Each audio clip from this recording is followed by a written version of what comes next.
Good evening, students. I hope I'm audible to all of you. We'll be starting the session in the next 6 to 8 minutes. Please let others to join in the session as well. Give them a reminder kind of thing. Right? We'll be starting the session in the next 8 minutes. Okay. Hope I'm audible to all of you. If yes, you can tell me yes in the chat.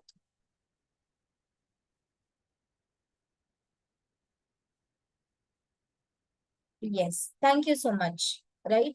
So Hari is asking, is it mandatory to upload course achievement in the LMS portal? Of course, it is mandatory, Hari. So that will only mark your course as completed.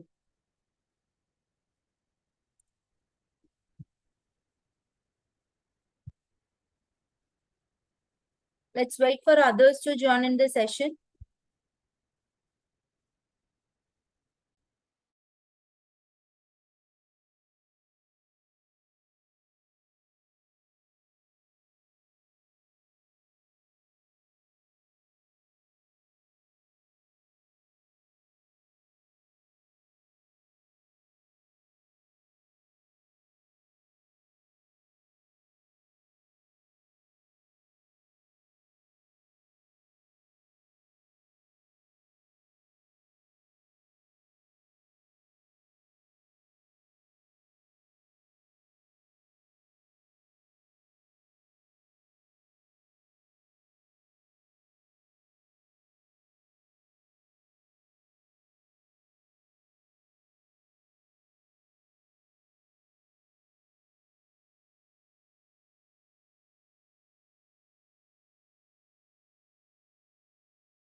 Some of you are asking project related doubts.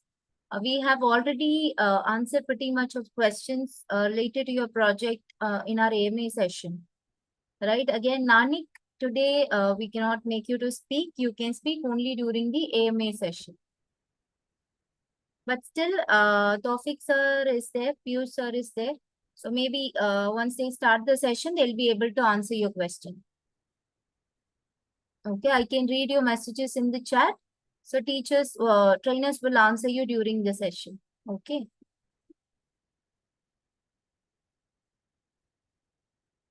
Also, I can see other questions asking, Divya is asking intermediate course is compulsory, ma'am. Intermediate is not compulsory, Divya. Earlier it was, but now it is not. Okay. Completing all the courses available under advanced is compulsory. Advanced courses are compulsory. Understood, Divya? If yes, you can drop yes in the chat. And already I answered Hari's question. You need to paste the link in the upload achievements or that screenshot section. You have to paste the link. Please use the guide if you have any doubts. It is compulsory. And Danda, already you've got your response from Piyush, sir.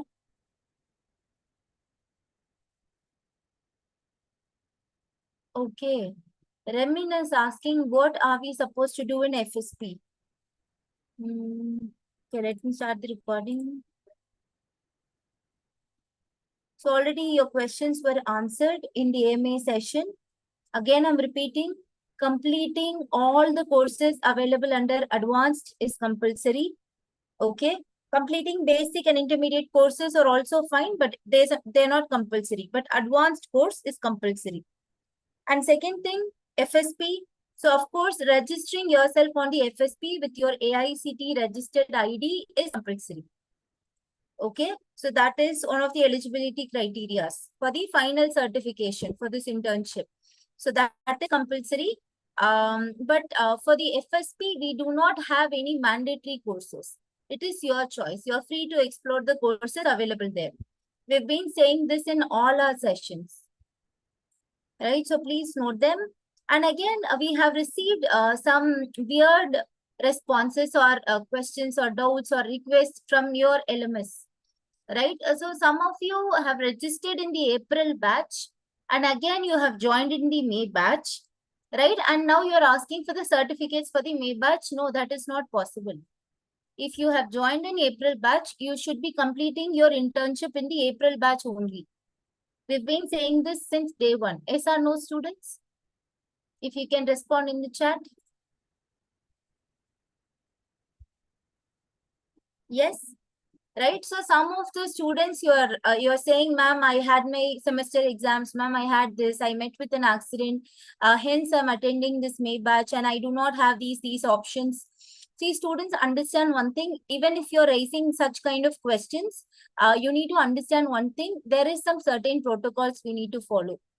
Okay, if you have applied in the April batch, you should be completing the internship in the April batch only.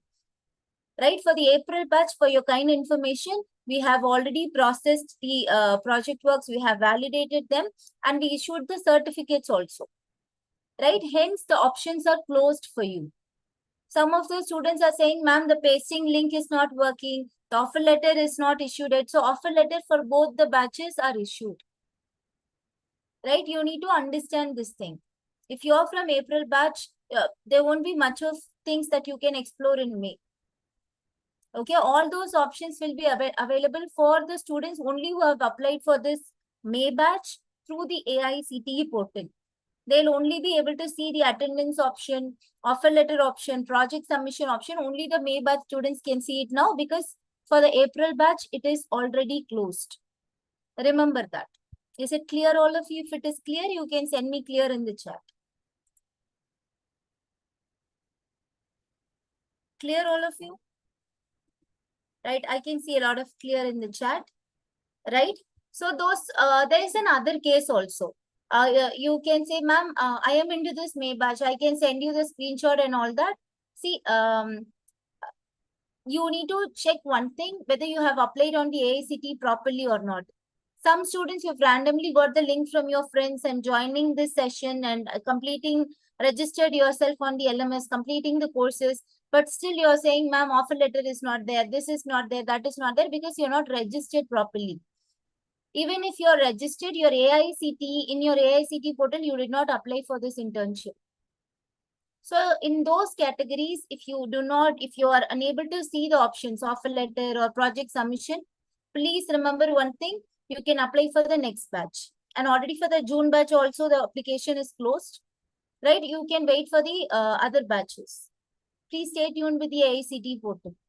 And while you're logging into LMS, please ensure that you're logging in with your AICTE registered ID.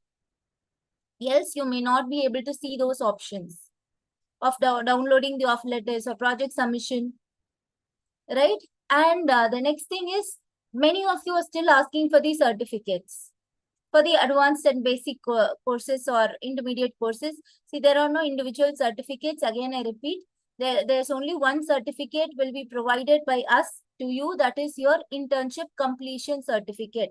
That comes with the Microsoft logo and all that. That will be issued after the internship gets over. For that, we need to validate your attendance. We need to validate your project works. We need to validate all your course completion status. After that, only the eligible students will get that internship completion certificate. Before that, there won't be any certificates. And even if your college is demanding for some certificates, please use your offer letter. Use your offer letter or use the achievement verification. The achievement page. You can make a screenshot of that and show it to your college. Clear, students? So these are few things that you've been raising on the LMS, and yeah, we wanted to give you the clarification on the same as well. Now I think I can hand over the session to the technical trainer. Over to you, sir. Thank you.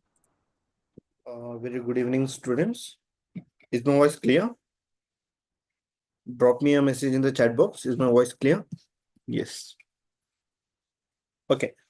So past few weeks, like we were working on machine learning projects, right? We had started with machine learning. In machine learning, we understood two types, that is supervised and unsupervised, right? So in supervised learning, we also had learned about classification and regression. And in unsupervised learning, we had a discussion about clustering algorithms, right? Yes.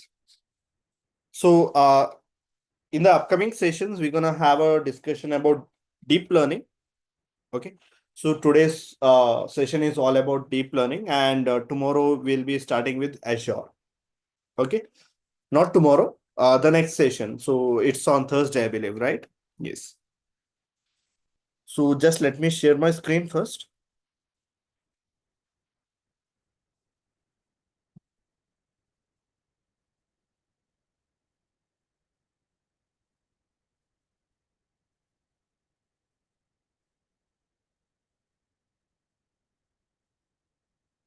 Yes.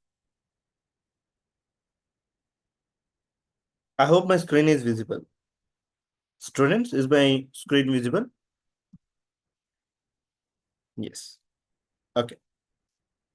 So in today's session, we're going to have a discussion about deep learning concepts. We're going to understand what exactly deep learning is and what other things can be done. Okay. Then we'll come to the project part.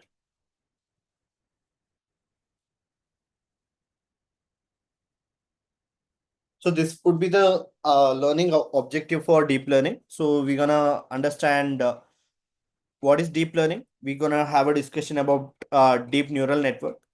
We'll differentiate what is deep learning and machine learning. We're gonna see what is forward and backward propagation. We'll talk about hyperparameters in neural networks. Then we'll speak about multi-layer perceptron. And after that, we'll just go to the project plan. Okay.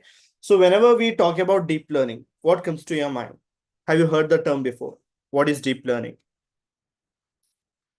Students, you can just put your views in the chat box.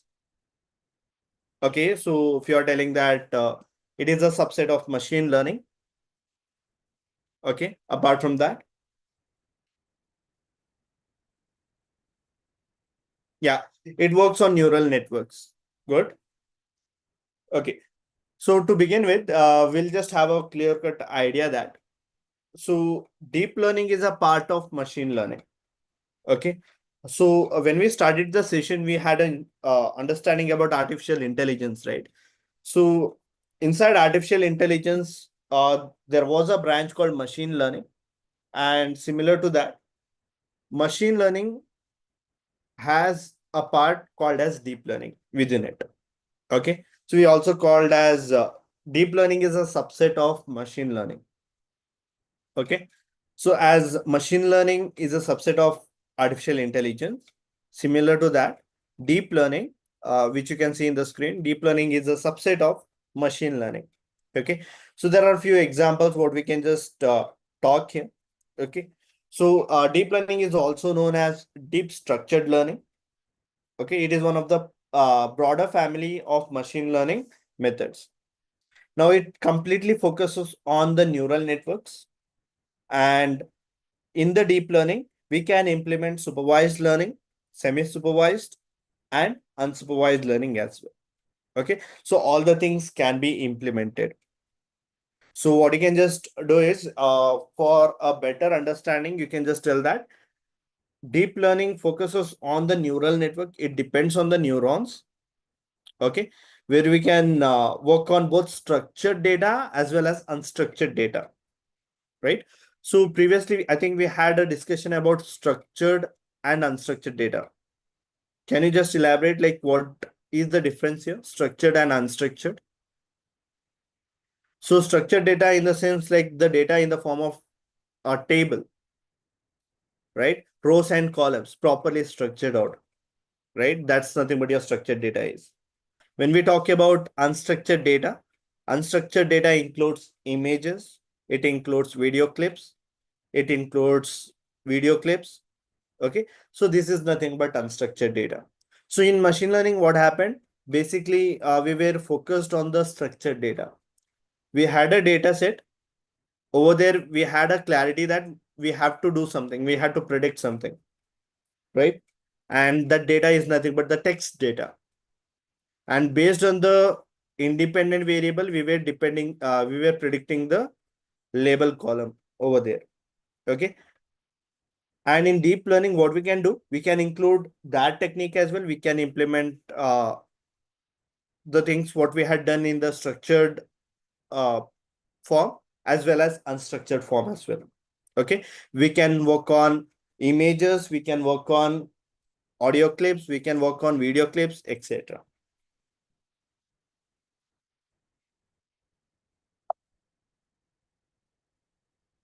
Now let us see why exactly we require deep learning. Okay, so deep learning learns directly from the raw data. No manual feature extractions is required. Like if you have seen the machine learning concepts, we were extracting the features, right? So those kind of things is not mandatory here. Okay. And other point is deep learning mimics like a human brain. So it is similar like in machine learning, what happened? In machine learning, your machine was learning the patterns from the data, right? Based on the historical data, it used to understand each and everything, and it was trying to predict something. But in deep learning, what happens? Your machine will try to mimic like a human brain. Okay, it will try to mimic in the sense it will try to copy the same scenario how your brain is working. Okay, so that is what deep learning works. Okay, and it also handles complex problems like image, speech, and text recognition. Okay, so it's not like only text data can be processed in deep learning. You can also process the image data. You can also put the speech, in the sense audio clips. Okay, these things can be accessed. Okay, and there is another point stating that it improves with more data.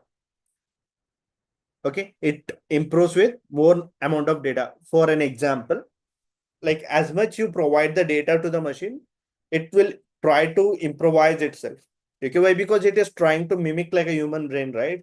So similar to that, your machine will try to create a copy of that, and it will try to understand and improve the accuracy and all. Okay. So it powers the modern AI like chatbots, self-driving cars, and face recognition. These are the objectives. Okay. If you have watched the first session of artificial intelligence, we had a discussion, right? Like what other things can be basically the applications of deep learning. We discussed about self-driving cars. It can be accessed with the face recognition, which is in the mobile phones or etc. Even the chatbots. So similar kind of stuff. And it also automates the pattern learning through the multiple neural network layers. So these are the things why exactly we require deep learning. Okay. Yes. Now let's understand the major difference between machine learning and deep learning, how exactly your model will learn. Okay. And how you'll get the output here. Okay. So if you just look at machine learning, okay. So over there is one specific input. Input is nothing but a specific car, right? So from the car, what happens? It's going to extract the features. Okay. Why? Because we are working on machine learning. Your machine learning cannot be worked on images, right? So it's going to extract the features. How? Okay. So the first thing it will extract, like it will extract the data, such as it can be anything. The data can be anything, like how many wheels will be there for the car. Okay. Like how many doors, then what is the color of the vehicle, okay, what type of variant it is, what type of model, okay, what is the sub model, what would be the what mileage, etc. Lot of things will be there, and based on that you will be taking up, like either you can go with the classification problem or the regression one. Okay, it depends on the data what you're going to extract. Okay, if you are trying to predict the sale price, it would become the regression problem. But if you are going with classification, you can just tell that whether that vehicle is car or whether it is a truck or some other thing.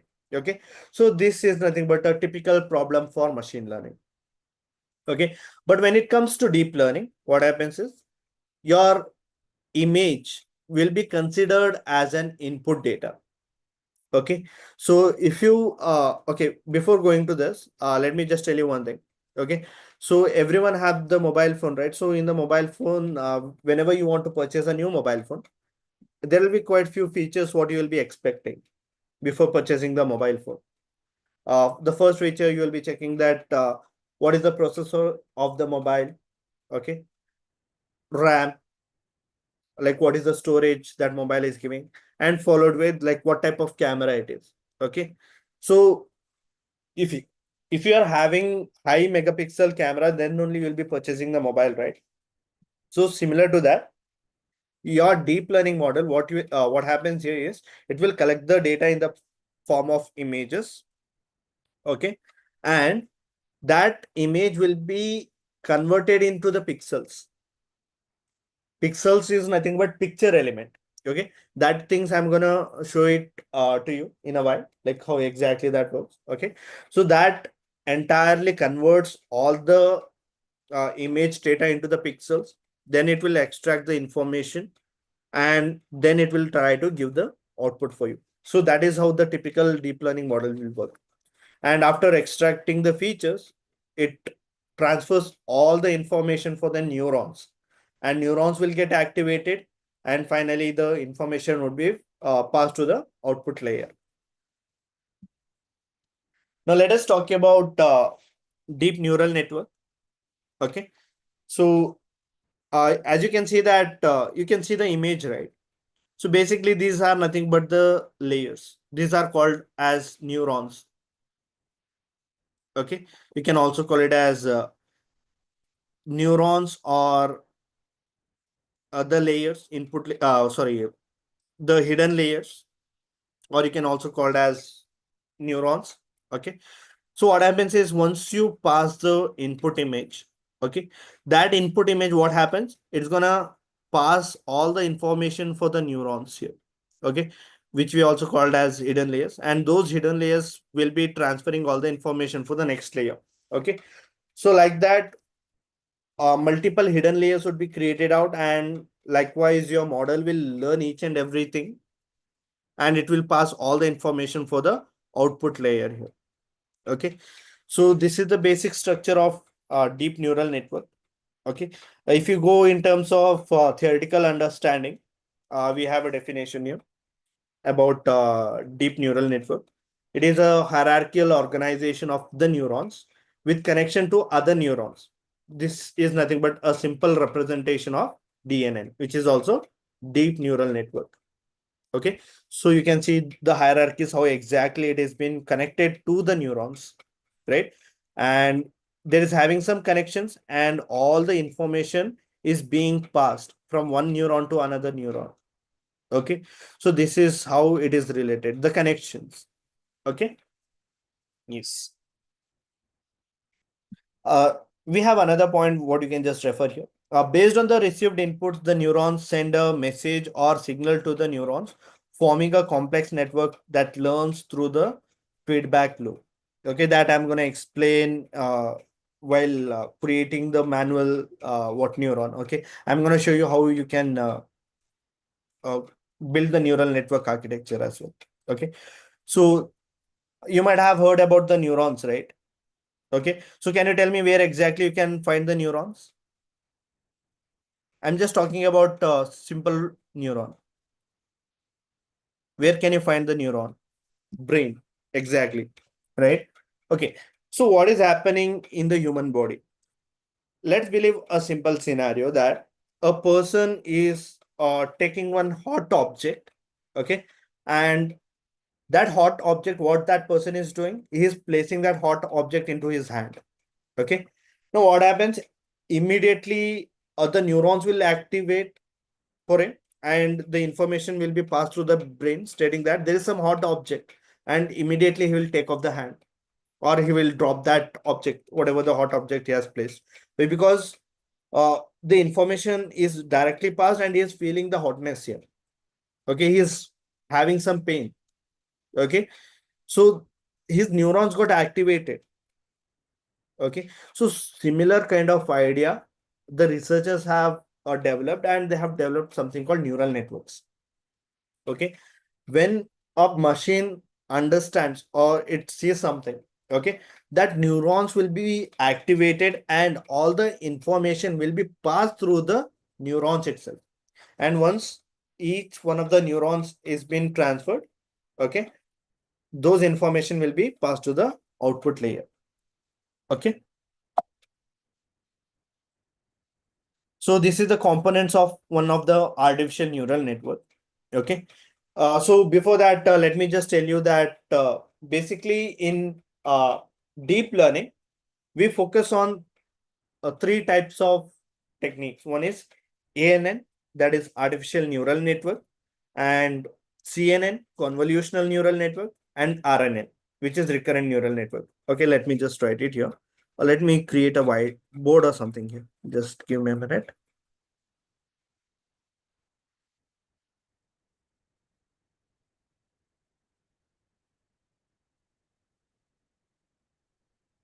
Sorry, my mistake.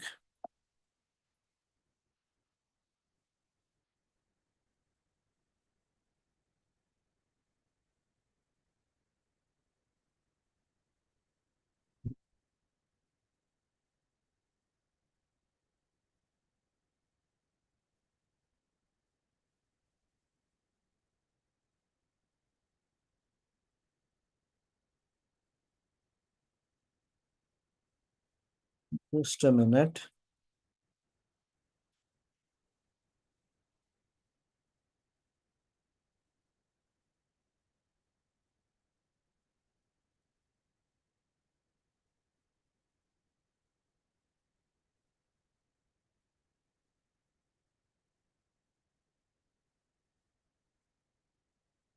Okay. So students, just let me know, is my whiteboard visible here? Yes. Yep. Okay. So let me just create a text block here. We are talking about deep, sorry, deep learning. Okay. So deep learning have three types, especially. One is ANN. Okay. Then we have CNN and we have RNN. Okay. Now, can you tell me what is ANN? What exactly is ANN? Have you heard the term before? Yes. What exactly that means? ANN.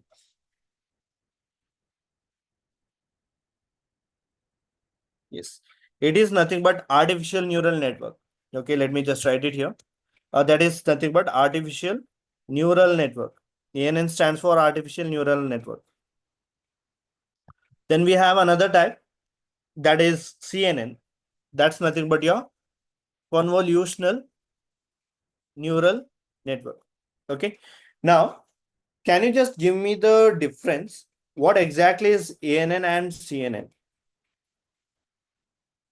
What is the major difference? What kind of tasks can be done in ANN, and what other tasks can be done in CNN?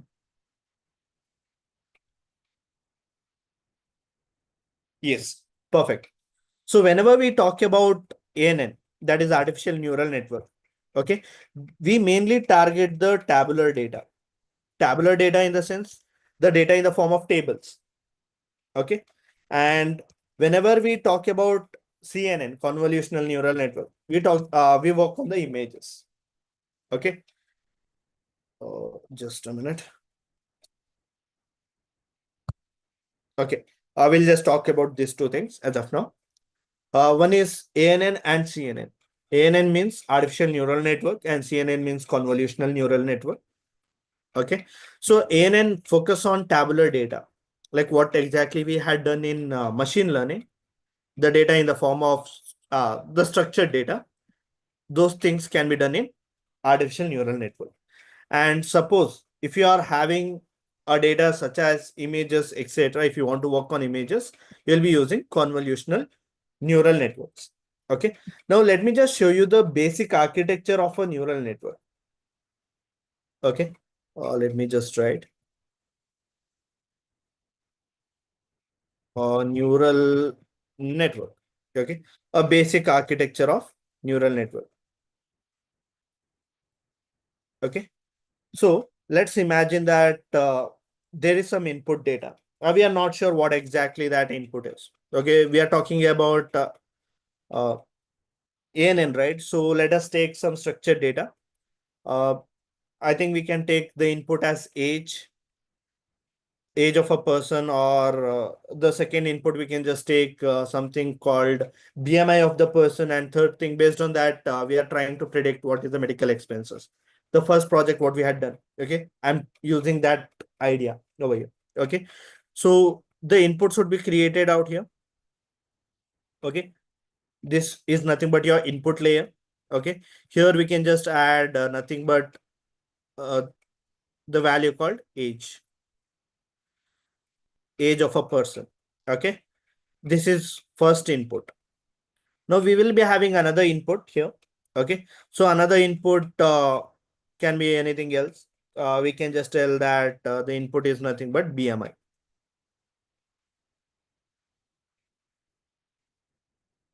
Sorry for the bad handwriting. Okay, I'm using the touchpad. That is the reason I'm not able to write it properly. But I believe that you are understanding this, right? Yes. Yeah. Okay. So this is the second input. Let me just take another input.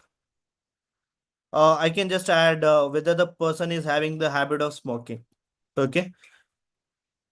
I'll just write the short form. SK smoking. Okay.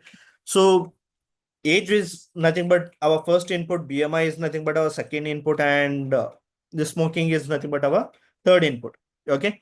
And what this inputs does, it will transfer all the information for the neuron first. Okay. So here you can see that there'll be a neuron, and all the information will be passed to the neuron. How? See, whatever the first row will be there. Okay. All the information will be passed to the neuron here. Okay. And over here, a small amount of weight would be added. Okay. Weight. there is a specific formula how exactly this mathematical calculation works. Let me just write down the formula as well here so that you can get the clarity. The formula is nothing but y is equal to that is weight number one will be multiplied with this feature. The first feature is nothing but age. So let me make it as x1 or something. Okay. So let me make this feature name as x1. Here, let me make it as x2, the second feature. And here, let me make it as x3, the third feature.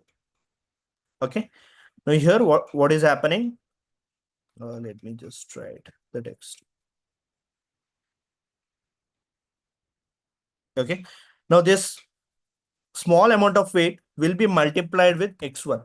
What is this x1? X1 is nothing but the age input. Okay. The age data is being taken out and it is multiplied with small amount of weight.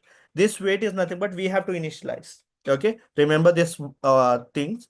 The amount of the weights we have to initialize, and whenever we are initializing, we have to make sure that we have to use a small amount of weight here. Okay.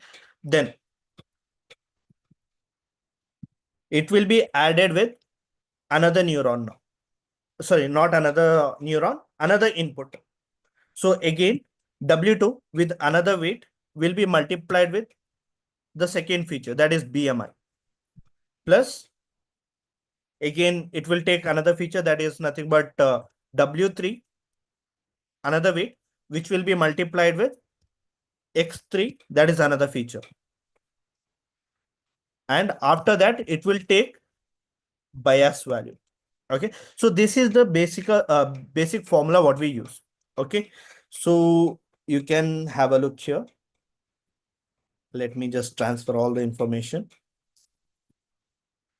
Here, the weight is nothing but W2. Here we have nothing but W3. Okay, now what is happening here? You can see that there is one specific formula, that is y equal to W1 into X1. That's nothing but weight. A small amount of weight will be multiplied with this feature and all the information is being passed to the neuron. And second input is taking a small amount of weight. Again, it is multiplying with that value and it is transforming the information for the neuron again here. Okay. And the third input, it is multiplying with the X value. The third input with small amount of weight, again, it is passing and it will take the bias value. Okay. So this is how your neurons will get activated. Now, to get your neurons activated, there are two things. Okay. So after the neurons here, let me tell you what happens here. Whatever the information, it will get stored here in this neuron. What this neuron will do? Again, this neuron will take a small amount of weight again. Okay. And it will pass the information for the output layer. Okay. This is nothing but your output layer. This is nothing but your output layer. And this is nothing but your input layer. Inputs. So all these things are nothing but your inputs, and this is nothing but your output. Okay. So in the output, what you are trying to predict? You are predicting the salary. Sorry, not the salary, medical expenses of the person. Okay. So all the information will be passed to the this input will be taken a small amount of it. It will pass to the neuron. Here, again in this neuron, there will be few other calculations. Let me just tell you how exactly your neuron will learn something. I believe that specific, just a minute. Let me show it again.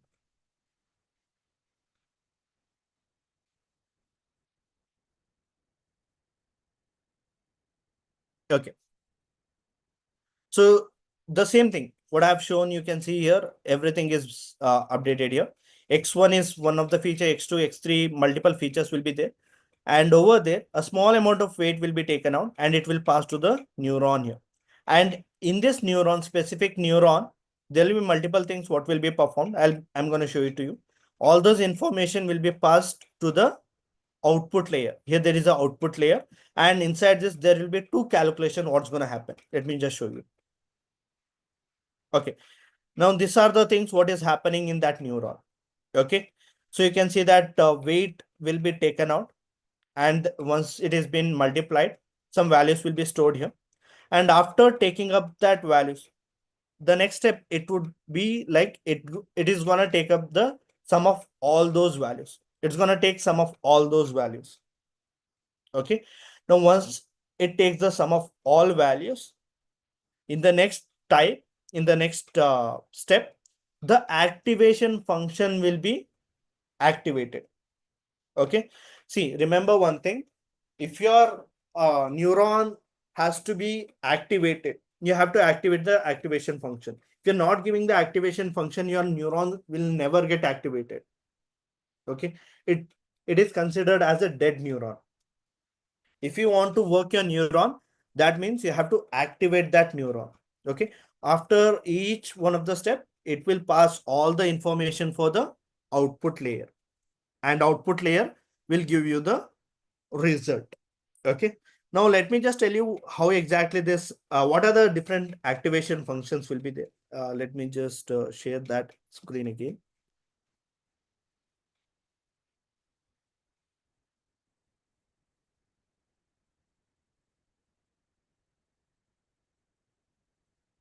Yes. Here. Okay. So to give more clarity, let me just draw a single neuron and show it to you. Let's believe that there is a single neuron. Let me just do it again. Okay.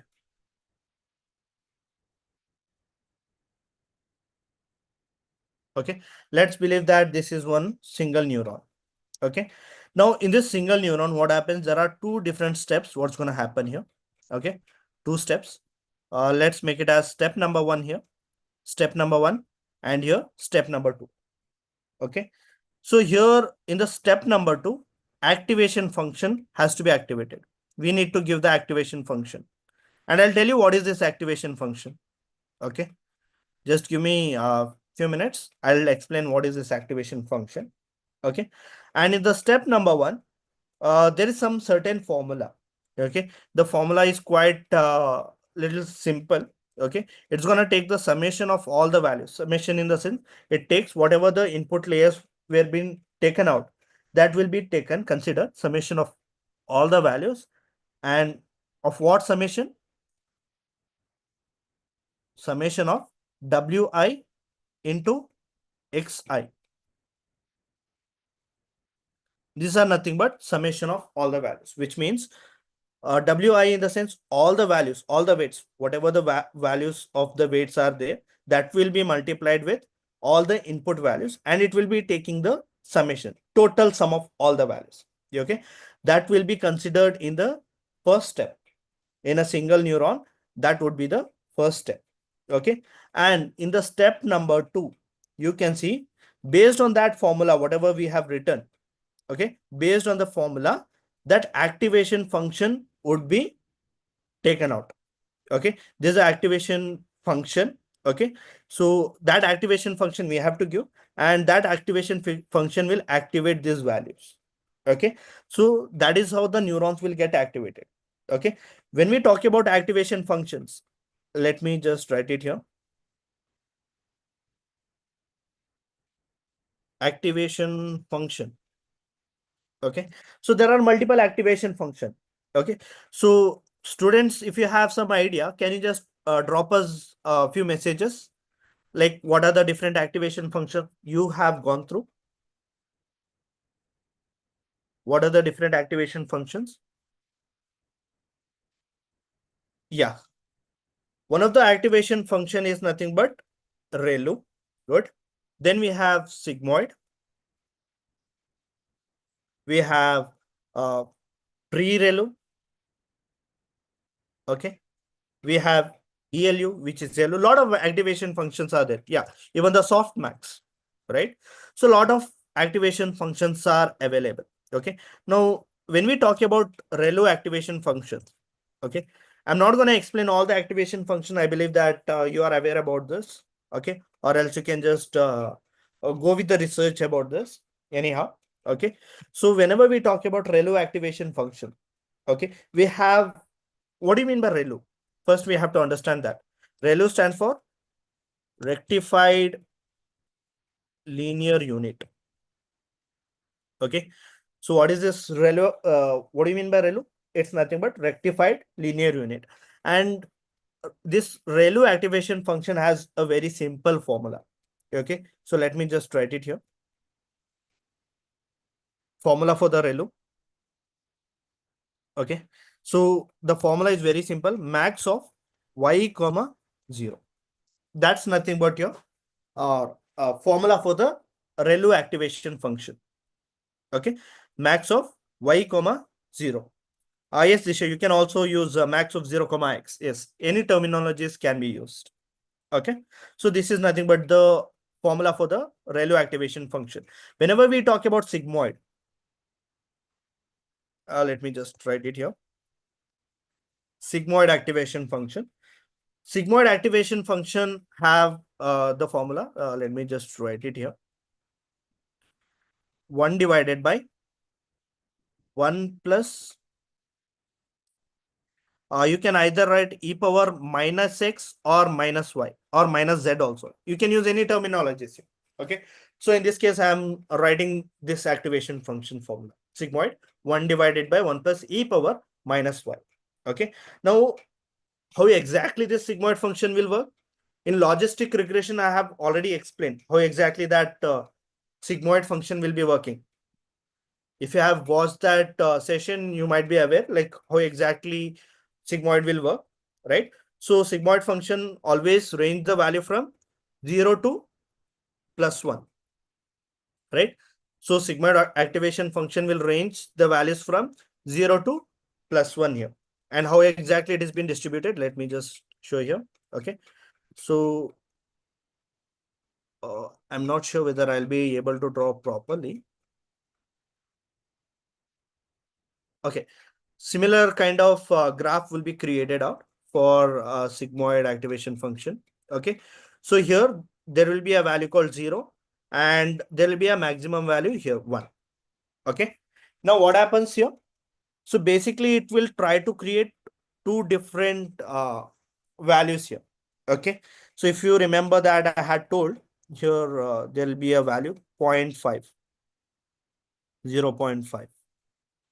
Okay.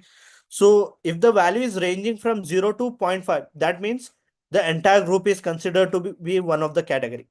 And if the value is ranging from 0.5 to 1 means that means it is one of the another category. Let's believe that if the data point is lying somewhere here, that means we'll assume that whatever the project we are doing, we are able to predict that the animal is cat. Okay.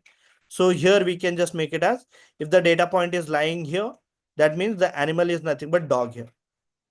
After doing all the calculation, if the data point is coming somewhere here, that means it's nothing but the animal is nothing but cat. That is how your sigmoid will work. Okay.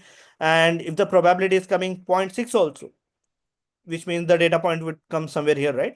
That means it's nothing but the animal is nothing but dog. Okay. And even in ReLU activation function, it's gonna check which is the maximum value. Okay, max of y comma 0. If your y value is in the negative state, the maximum value for the ReLU it will be taken as 0. Because if you compare whether negative value is higher or y 0 is higher, 0 would be in the higher rate, right? So your ReLU will pick the max value of 0 for the activation function. Okay. Now take another scenario that if you have the max value of somewhere around 4 comma 0, just an example. Okay. 4 comma 0. In this case, 4 would be the maximum value. Okay. What your ReLU will be picking. So that is how your activation functions will get activated each one of the neurons. Okay. So students, I believe that you have understood how exactly your neurons will get activated, right?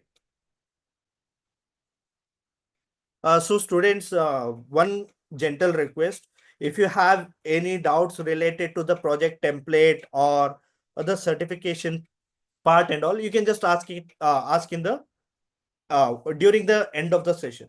Okay. So in middle of the session, you can just concentrate on the content part where you can understand the flow and you can understand how exactly that models are working. Okay. Yes. So this is the entire flow, how exactly that neurons will get activated. Okay. Let me just come back to the PPT now.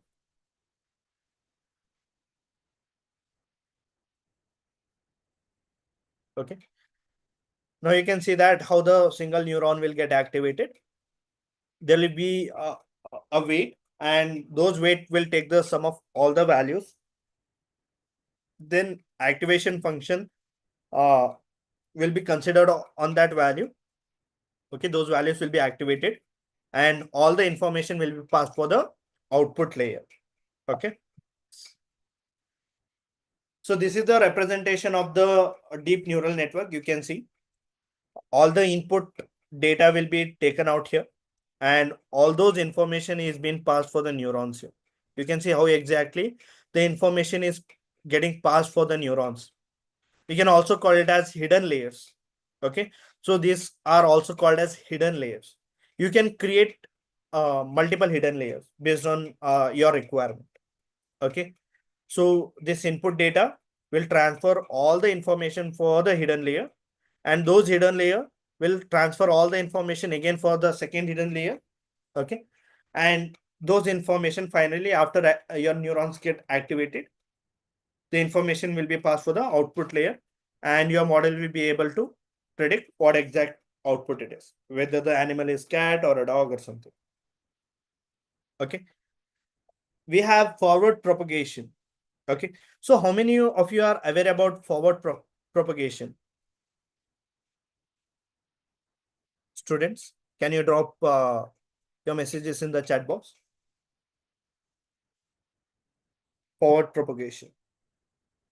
Only one? I'm still waiting for others to respond. Yes. Cool. Okay.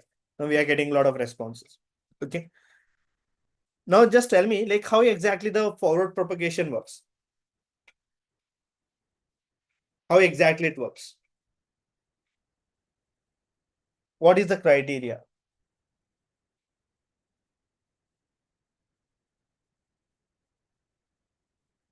Yes. How exactly the forward propagation works?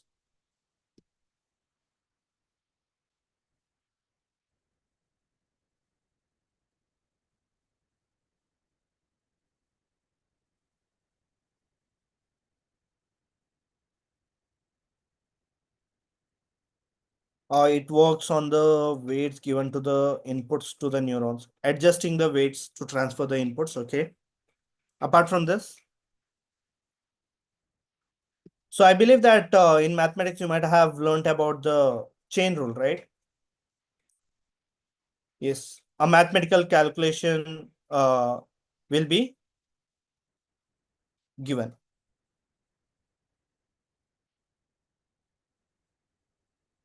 There will be a specific mathematical calculation, what you can just use. Okay. So it's similar to the calculation what we had done earlier. Okay. So in that calculation, what happens is once all the inputs are available, okay, once all the inputs are available, those inputs will be transferred for the hidden layers. While transferring all the inputs for the hidden layers, what happens? A small amount of weight would be added, right? So a small amount of weight would be added, and that will be going to the hidden layer. And that hidden layer, what it will do? It will again try to add another weight, initialize another weight. Again, that hidden layer will transfer for another hidden layer. That means hidden layer number 2. Okay.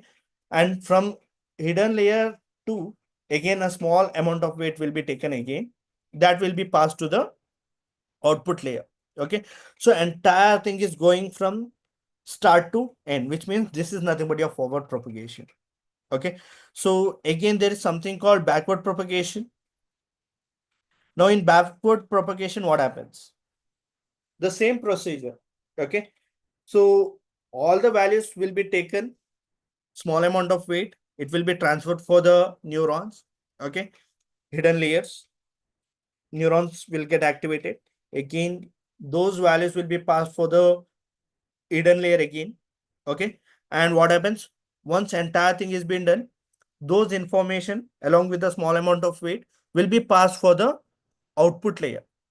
Now, your output layer will give some result for you. Once your output layer is giving the result, let's believe that we are predicting whether the animal is cat or a dog. Okay. Now the actual value is nothing but the images of cat. Now what happened here? Your model has predicted that's nothing but your dog. Okay. Model has predicted the animal data. Based on the data, it's nothing but dog, but the actual images of cat. Okay.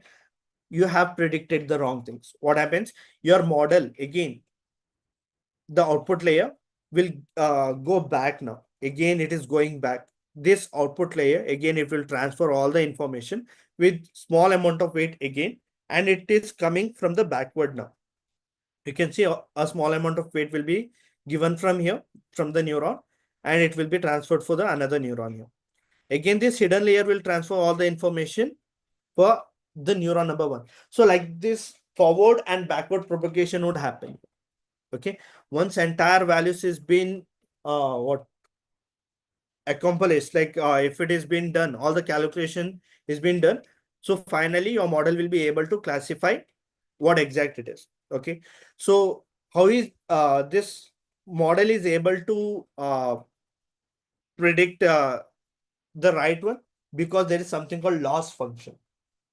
Okay, so there is a concept called loss function. From the loss function, your model will be able to classify what exact image it is. Okay, so this is the working mechanism of ANN, what we have already seen. Okay, all the information will be passed to the hidden layers or the neurons. Those will be passed for another hidden layers, and it will give for the output layer. Okay, till here is everything clear? Is it clear? Yes. Okay. Now we have few more things what we can just discuss of. Okay, apart from this, for image embedding also we have a lot of things, but we'll focus on epochs. So have you heard the term before, epochs?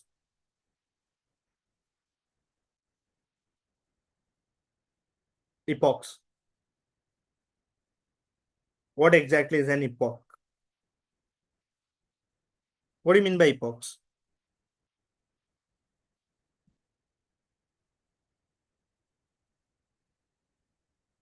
Epoch. Yes, exactly. It's nothing but your iteration, right? Your model is getting iterated over the data set. Yes. Epochs are nothing but the iterations. Okay. Now, one thing what you have to keep in mind, in the project part, I'll tell like how much epochs you can use and what are the things you can use. Okay. So epochs are nothing but the iteration where you give the model or you give the data for the training part. Okay. And based on that data, your model will start getting iterated. It will start learning the pattern. Okay. That's nothing but your epochs is. Okay. And then we have something called batch size. Okay, now you can see that total number of training example present in a single batch. Okay, and batch size and number of two are different things. Okay, so this thing you have to keep in mind. You just have to imagine that there will be a single batch and there'll be a lot of values.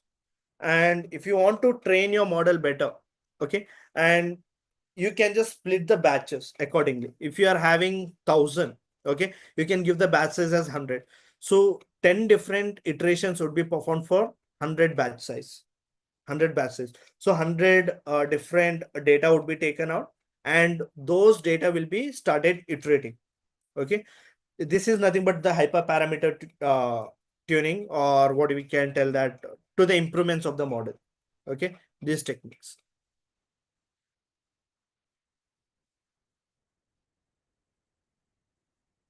Okay, then we have is again we have explained about hyperparameters in the neural networks. Okay, so what do you mean by hyperparameters? What exactly is hyperparameter? What do you mean by hyperparameter? Is anyone?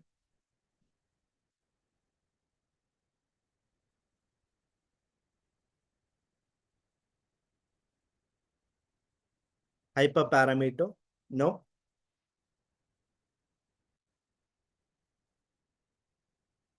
Hyperparameter. In machine learning, we had discussed hyperparameter tuning.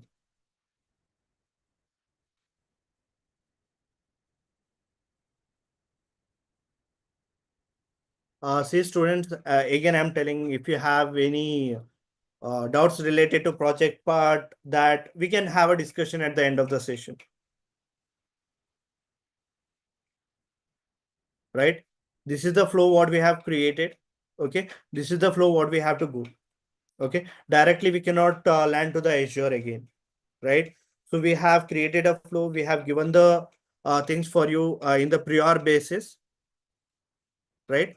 Like this is the flow what we'll be maintaining.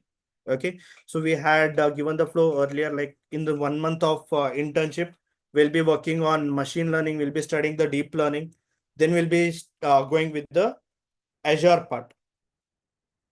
Directly skipping the deep learning concepts and going to Azure, it's not the part of the flow, right?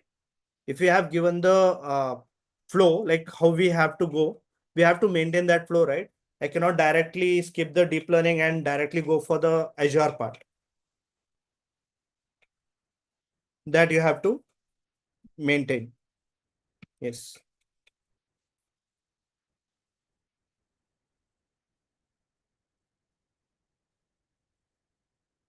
Yes. Now tell me, what is hyperparameter in neural networks?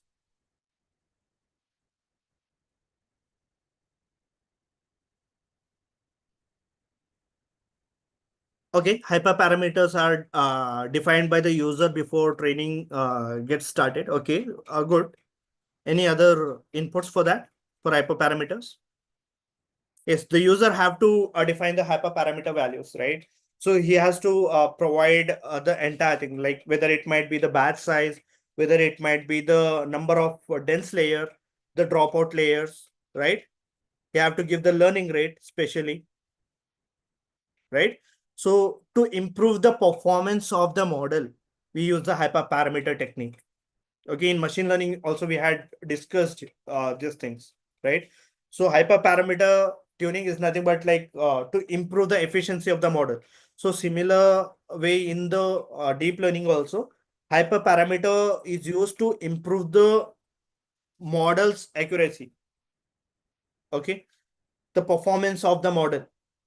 See, suppose if your model is giving 50% accuracy, will that be okay to go ahead with the end of the project? No, right? 50% of the accuracy is not good enough. You want to make your project as much good as possible, right? You have to reach at least 80%, 85%, etc. So for that reason, we use hyperparameters so that your model can maintain some efficiency. Okay.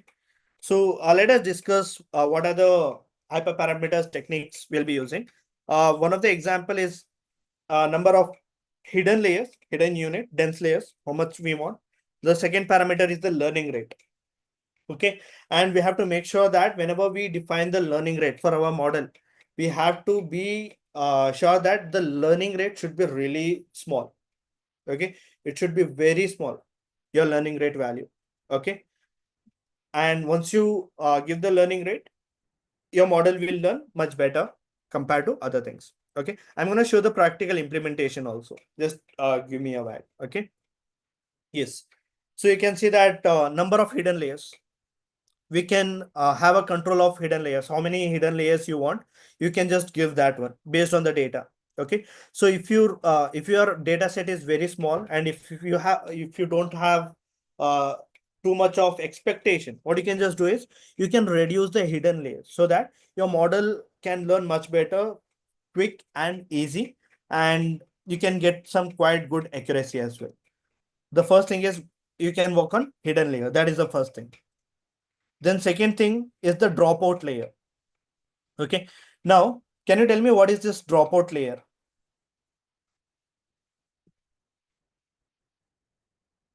Dropout layers. What do you mean by dropout? What happens in the dropout layer? Okay, for more efficiency, we'll use the dropout layer for skipping. for removing the neurons. Okay.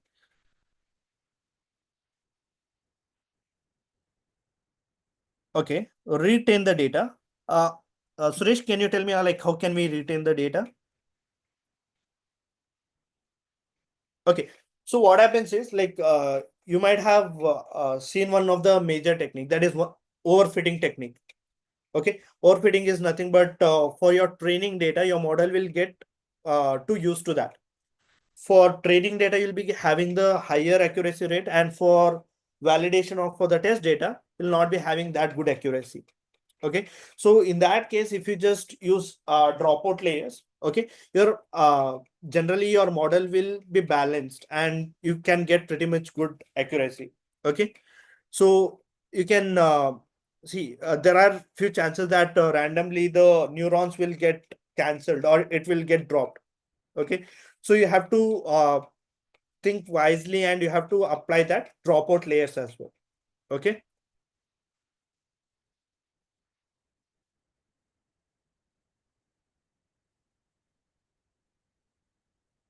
Yes. Again, we have talked about activation functions, right? So there were quite few activation functions what we had discussed. Like manually, I have shown the activation functions in the what the chart. Like we discussed about ReLU, rectified linear unit. We spoke about sigmoid activation function. Leaky ReLU we have, max out function. We have LU. We have sigmoid. Okay. Yes. So these are the different activation functions we used. Okay. Even using the right activation function at the right time is also necessary. You cannot use uh, sigmoid activation function in middle of the neurons, right? To activate the neurons. You have to be sure that before you get the output layer, in that case, you have to apply the sigmoid activation function. Okay. So always you have to make sure that if you are doing the classification problem, you'll be using the sigmoid at the last.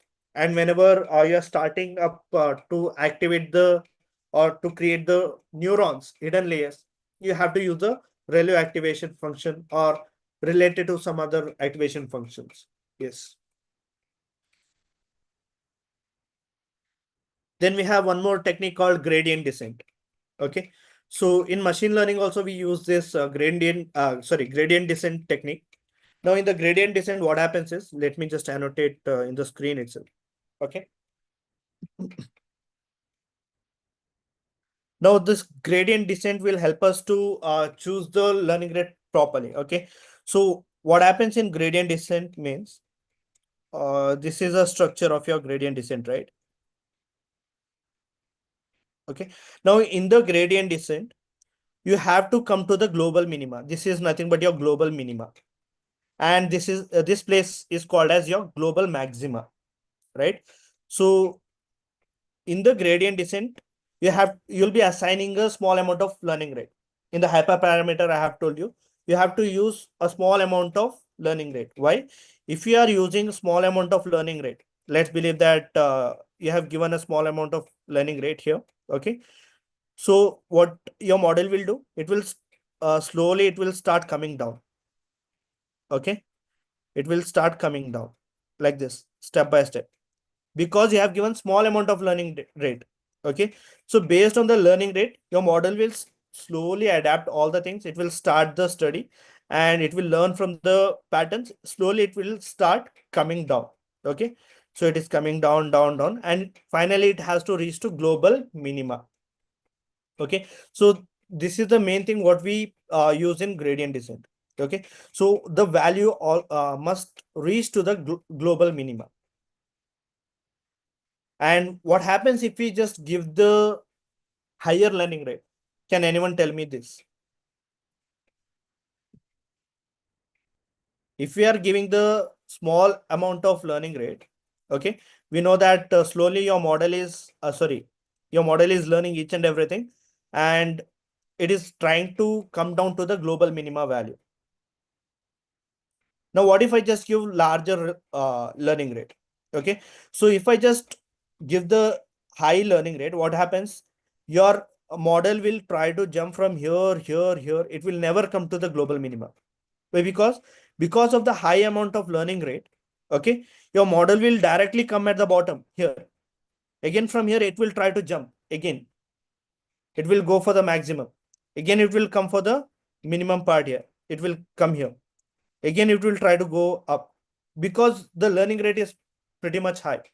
Okay, so you have to make sure that you have to use a small amount of learning rate. If you're using the small amount of learning rate, you can see in the chart how exactly the values are coming at the bottom. So in this case, your model should satisfy the global minima.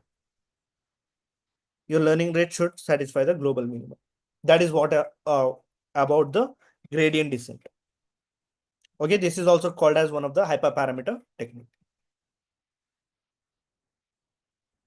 Let me erase all the drawings here. Okay. Yes.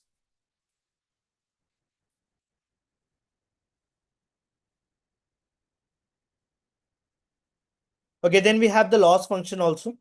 So whenever we talk about binary classification, we use binary cross entropy. We have hinge loss. We have squared hinge loss. Okay.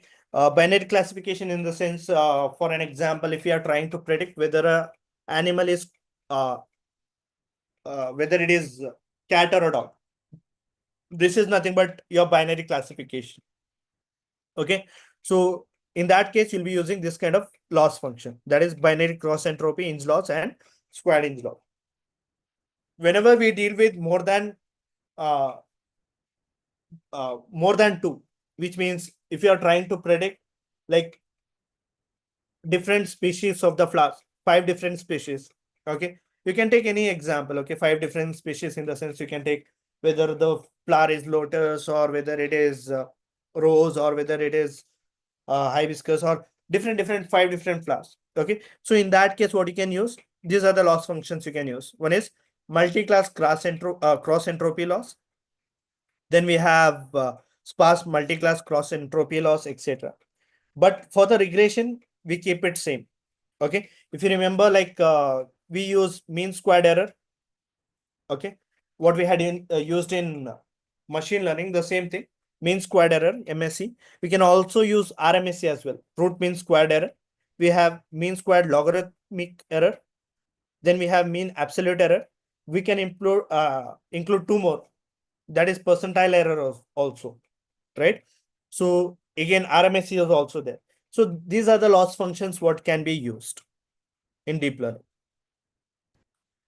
Again, this is the final thing about multi-layer perceptron. And what is this multi-layer perceptron? It is a architecture of multiple layers to transform the data into the multiple dimension, desired dimension. That's nothing but your multi-layer perceptron. Okay. We have few points what we can just refer here. Okay. Multi-layer perceptrons handle both a small and large amount of data effectively. Okay. And you can use various different data sets as well. Okay. It depends on you like what kind of data sets you'll be using. It can use for classification, or you can also use for regression or for pattern recognition, mainly for unsupervised kind of problem statements. Okay. Yes.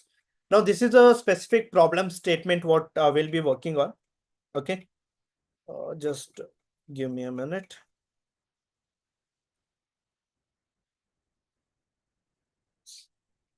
Okay.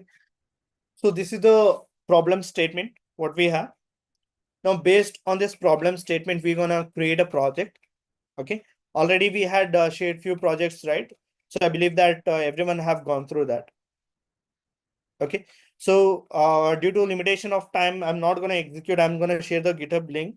I'm gonna display the entire flow, and I'll be showing like what kind of layers we have used and what type of techniques we have used. Okay. And what is the problem statement. And after this, I'm gonna show you how you can submit your presentation. Okay. I'll be showing the template where you can upload your projects. Okay. I'll be sharing the standard template. Yes, I'll be displaying them. No need to worry. Like I'm again keeping on telling that by end of the session, before the session gets end, I'll share the PPT and I'll tell what are the things to be updated over there. Okay. So kindly cooperate and go with the flow. Okay. The problem statement we have taken is nothing but sign language detection. Okay. It's a really simple problem statement, what we'll be using, sign language detection. Okay. And the problem statement is many people who are deaf or hard of hearing use a sign language to communicate. Okay, what it is telling, there are a lot of people who are deaf, who are not able to hear anything, and they use the sign language to communicate to each other. But most others don't understand sign language, which makes communication difficult. So this creates a gap that can lead to misunderstanding and makes it hard for sign language users to fully take part of daily activities. There is a need for a way to understand and recognize sign language gestures to help the bridge this communication gap. Okay. Now just tell me what you have understood here. Just tell me like what have you understood from this problem statement? Take your time, understand, and you can just give like what you have understood.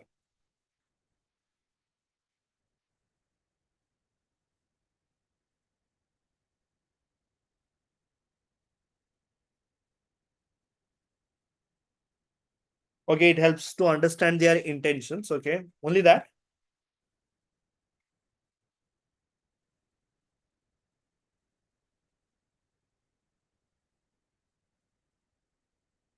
You can read the problem statement again. Okay, so I'll just give 1 or 2 minutes. Just understand the problem statement perfectly. And just give me the approach. See, whenever you start creating the project, you should create a outline. What is the approach you're gonna do? You can just give me that. What are the things I need to do here?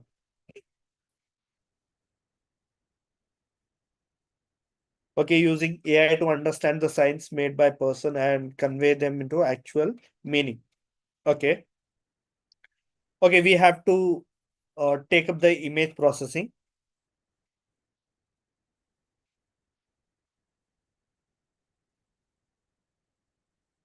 Communication can be solved by understanding a sign language. Okay.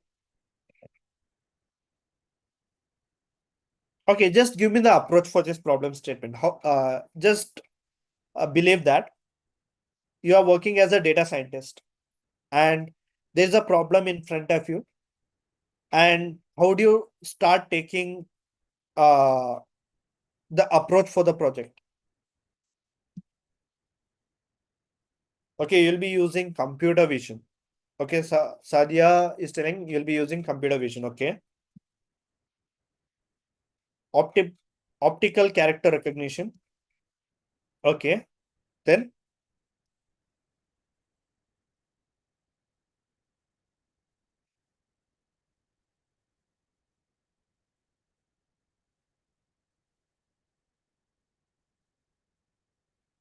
you'll be using deep learning algorithm.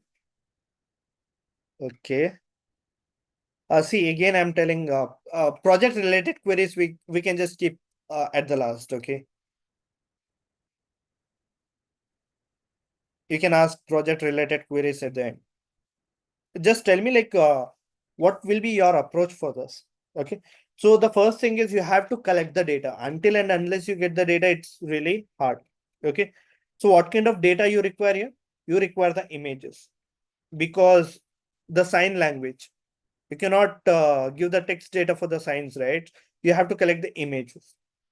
So once you get the images, you'll be start working with CNN part. You'll be using the CNN algorithm for that. What is CNN? Convolutional neural network. And over there, the neurons will get activated. You can apply hyperparameters for that. Then you can fine tune that and you can just get the results out. So let me just share another screen now. Just a minute.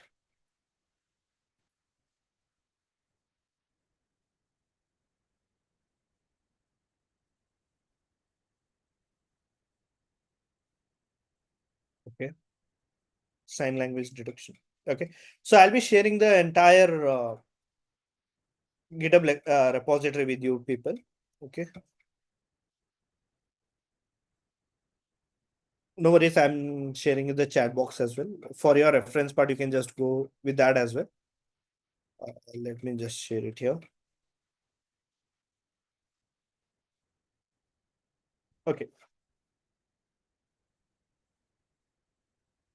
Now, basically in this file, we have kept few things where you can understand everything. Okay. So we have a file called as requirements.txt. So in this text file, we have given all the requirements here. You can just go through this. Okay. If you're using Visual Studio Code, you can just install all these pre requirements. Okay. We have created a README file where you can go with the documentation or the problem statement. You can see that we have attached the problem statement at the top, the same problem statement. And suppose if you want to clone this repository, you can apply the git clone keyword and you can just copy the link and paste it, where you can copy the repository, clone your repository. Okay. And over here, you can see there is a folder called hand gesture dataset. Now in this folder, we have different images. Okay. So in the hand gesture, we have two folders. One is nothing but test and one is for the training. Okay. So here we can just use these images for the testing part. And we have another folder for the training part. I can just click on train. And in the train images, you can see there are few folders. Folder 5, folder 4, and we have another folder called none. We have 1, 3, 2. Okay, so let us see what kind of things are available in these folders. Let me just open up the folder called 5. Okay, so there are a lot of images and you can see this image extension is nothing but PNG. Okay, let me just open up the random images here. Okay, you can see that in this hand gesture, it is showing the value called 5, right? You can just change the images here. I can do it from here. Let me just open up the image 1003. Okay. Image 10. Again, it is 5. You can see that there is quite different images. It's not all the images are same. Okay. So the angles are completely different. We have taken all the images from the different angles as well. Okay. Let me just do this. You can see that now the angle got changed and the sign is nothing but 5. Let me just check some other images. Okay, you can see that again angle got changed. These are nothing but the images of 5, right? Let us see about 3, how exactly 3 is been taken as an image. Okay, so this is how they are representing 3 images of 3. Okay, yes. So we have 5, 4, 3. We have none as well. Let's see what this none is. Okay. You can see it is showing that it's 0. Okay, it is telling that the hand doesn't have the finger. Okay, none basically means it's not highlighting any of the fingers. Okay, yes. So this is the hand gesture file and this is the data set, and in the data set we have train data and test data. Okay, now let's come to the code here, coding part. I'll just open the code part here. I have training hand gesture file here. Let me just show you what are the things we have included here. Okay, so first we are using the TensorFlow with the Keras pre-processing. Okay, now you can see that I'm importing TensorFlow. If you are using uh, Jupyter Notebook or Google Colab, anything else, first you have to install this TensorFlow. Okay, so you can install TensorFlow, then you can just directly import the file. Okay, so you'll be using TensorFlow.keras and preprocessing.image, and you're gonna use image data generator to generate the images. I have to be using this library. Okay. Then now to load the images, I have to use the convolutional 2D. This layers I have to use. Okay, but because I'm using CNN algorithm, right? If you want to work on images, you have to use CNN algorithm. If you want to create convolutional 2D, you have to import this library here. Okay, you have to use this convolutional 2D. Then you have to use max pooling. Okay, so it's not recommended that you have to use only the max pooling. So there are a lot of other pooling techniques. Okay, so there is average pooling. Okay, there is min pooling, there is sum pooling. Okay, so pooling is one of the technique where it will apply the matrix calculation. Okay, there will be a calculation within the pixels, and that is how the pooling technique will be applied. There are a lot of other techniques. Okay, so in this case I'm using max pooling here. Okay, then again you can see that I've used dropout. Okay, so if you remember that while discussing about hyperparameters, we told that we'll be using dropout, right? So uh, to use the dropout layer, I'll be using the function called dropout here. Okay, and I'll be creating a dense layer to give the fully connected layers. Okay, dense basically means it gives the connection between the neurons. Okay, dense layers will be created. Then again, flatten layer. Now, can you tell me like why exactly we use flatten? Flatten. Any idea why we use flatten layers?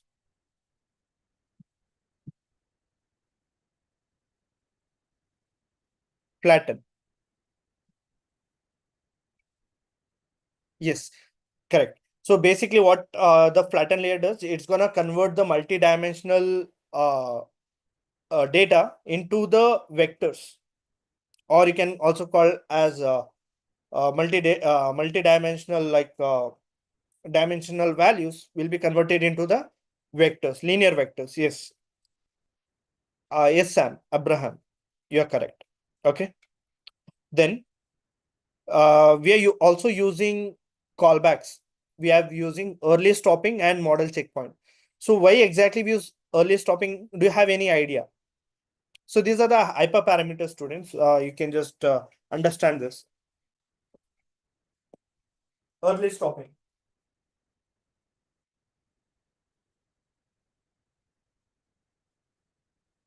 Why exactly this early stopping? Early stopping.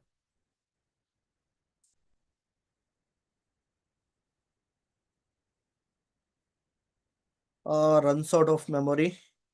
No. Okay, we can also call it as overfitting problem. Yes, yes.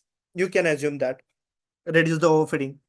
See, what happens is, uh, let's believe that you're training one of the model. And while training the model, you have given 50 epochs.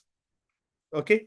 So if you're giving 50 epochs, what happens is, uh, consider that for epoch number 30, you're getting quite good training accuracy and validation accuracy also.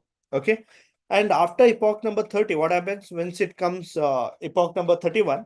Okay, your validation accuracy gets really higher. Okay, your validation accuracy gets higher. Like assume that it's quite higher from previous one. So if you want to stop the overfitting part, where you are getting too much of fluctuations, you can just use early stopping so that your model can stop the iterations in between. Okay, so that is the reason we are using the early stopping method to stop the epochs. Okay, so even though you have given 50 epochs, 50 iterations, the iterations would be stopped in between. Okay, again, we are using sequential model. Now, can you tell me like where can we use the sequential model? Sequential.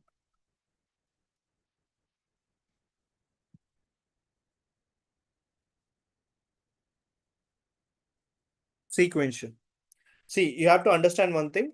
Sequential is used in the dense layer at the last layer. Why? Because basically it has to give multiple outputs, right? Multi-class, right? So in that case, this sequential will be helping you out. Okay. Now you can see that how our model is being built here. Okay.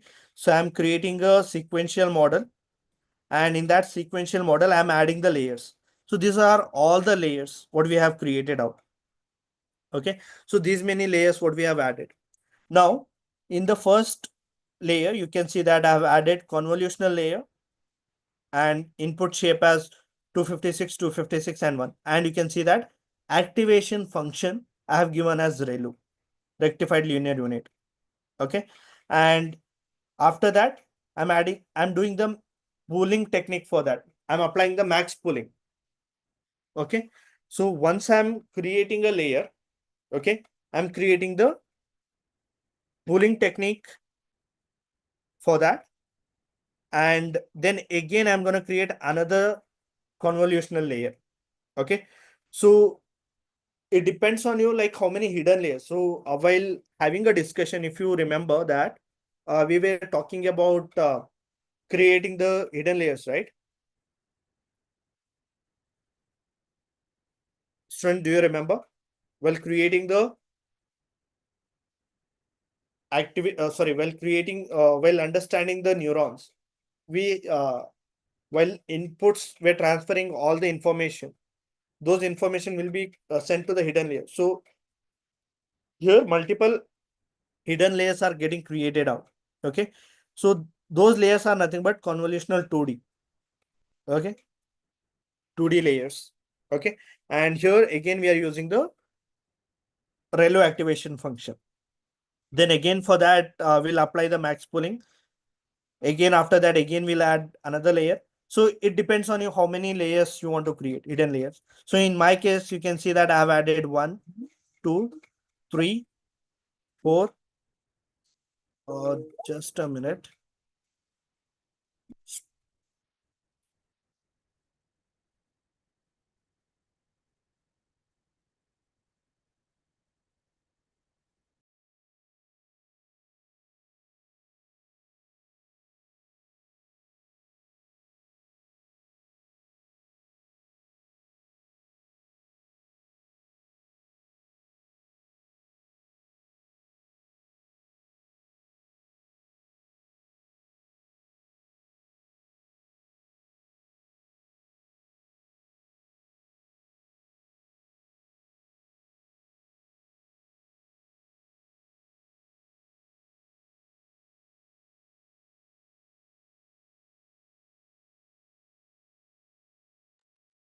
Sorry So, for the glitch. sir, yes. Yes. Am I audible now? Yes, sir. Now you are audible. I'm unable to hear. Student, can you hear me? Yes, sir. You are audible now. You are again on mute.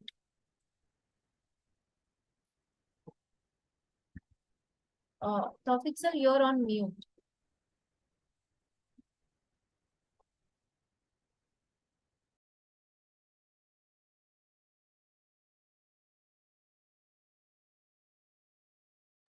Tawfiq, sir, I hope I'm audible to you. You are on mute. Am I audible to you all students?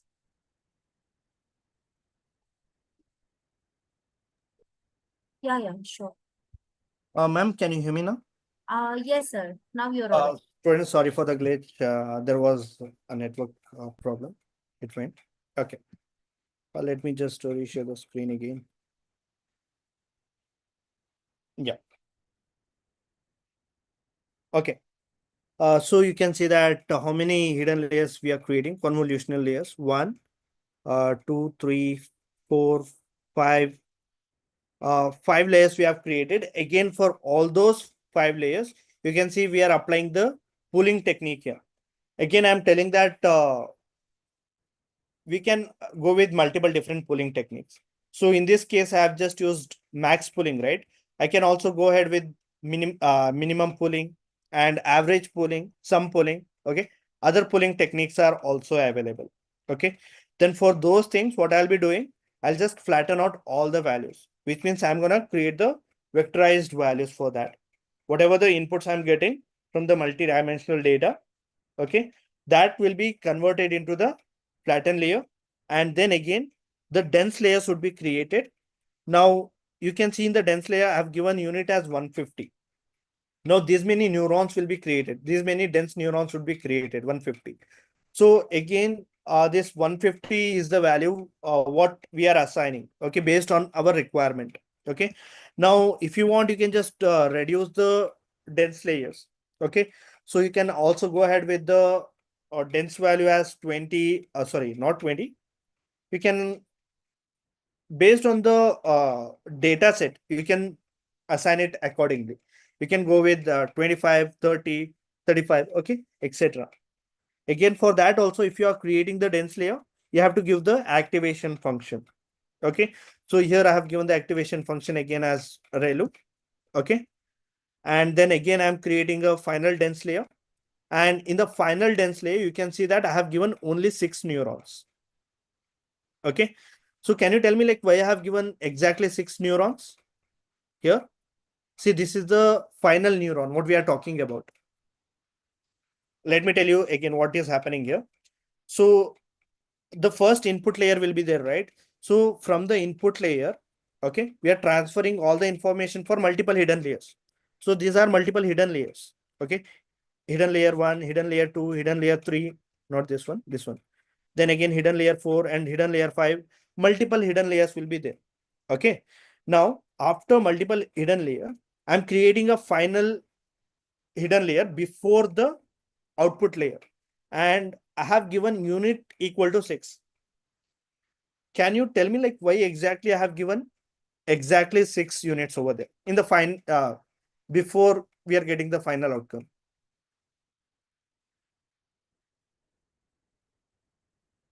Yes, students. Okay, Nishant, I got your answer.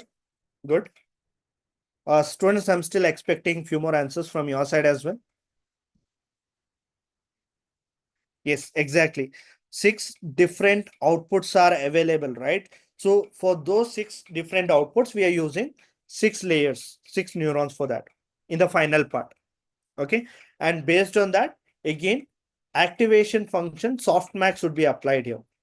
Okay. Now softmax is the final activation function what we'll be using. You cannot use relu again here. So either in the final neuron, either you can go with activation function with sigmoid or softmax. Now here we'll not be using sigmoid because sigmoid gives only 2 clarification, right? So it is only for binary classification, but softmax will give for multiple things. So you have to choose it accordingly. Okay. So this is the final layer and all the information will be passed for the softmax layer and all the information will be given for the output layer. Okay.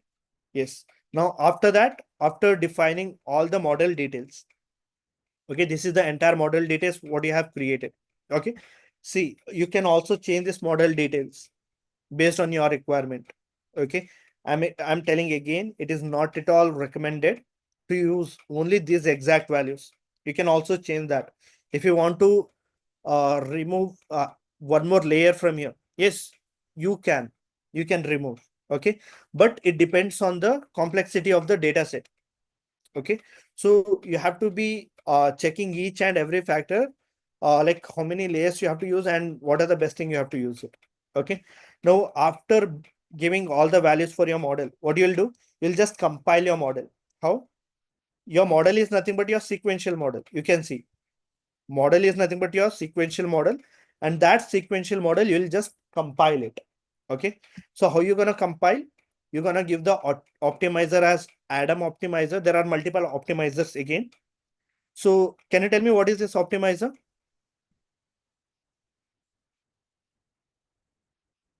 I'm getting a question, sir. If you are making sign language detector in English, what we will need? See, you can just go through this project only if you want to get a clarity about sign language detection. Okay. Already, I think I've shared the project link. You can just go through this. Okay. So optimizer.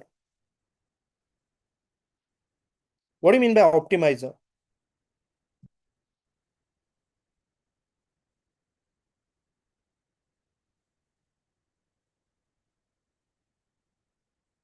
Okay, model convergence. Okay. Any others who can answer me this? Optimizer.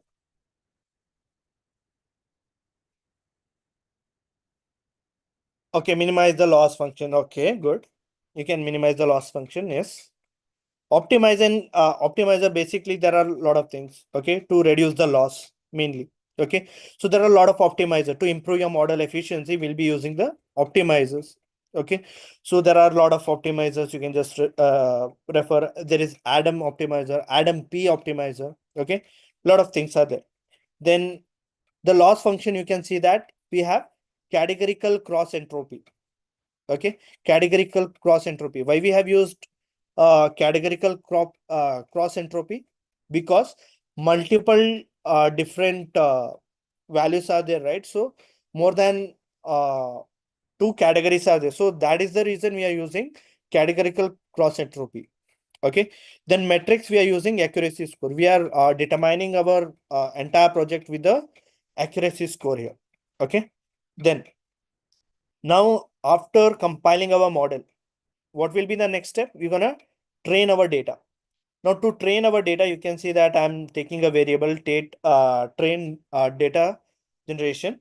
And here I'm just using image data generator because I want to load the images, right? I want to give the images to my model so that your model can get trained. So I'll be using image data generator and I need to rescale them. Okay. Now, can you tell me like why exactly I'm rescaling the images? So you have to keep one thing in mind. Whenever you have the image, there will be two kinds of images. One is the grayscale image and one is the colored image. Okay, colored image is basically in the sense RGB, right? Now, always the image, what you'll be having, will range the pixel value from 1 to 255. 255 will be the last maximum value. Okay, you have to keep this thing in mind. And what you're doing, you're just rescaling the value here. Okay, and then you can also apply the rotation for all the images.